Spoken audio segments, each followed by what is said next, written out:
In this video I will show you step by step how you can customize your domain on Notion. So first of all, as you can see, I am on the main page of Notion right here.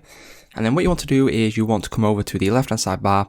It might look something like this, so if it's not there, just click on these little arrows. That will then bring up this outside bar right here. And then what we can do is simply go to settings and members. Once you click on this, you want to go down until where it says settings. And then as you can see now, there will now be an option for domain. What you can do now is simply click on set your own, and then you can put in pretty much anything you like. So for example, how to online.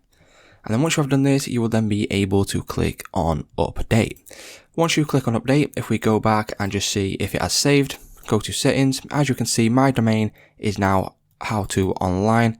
So howtoonline.notion.site.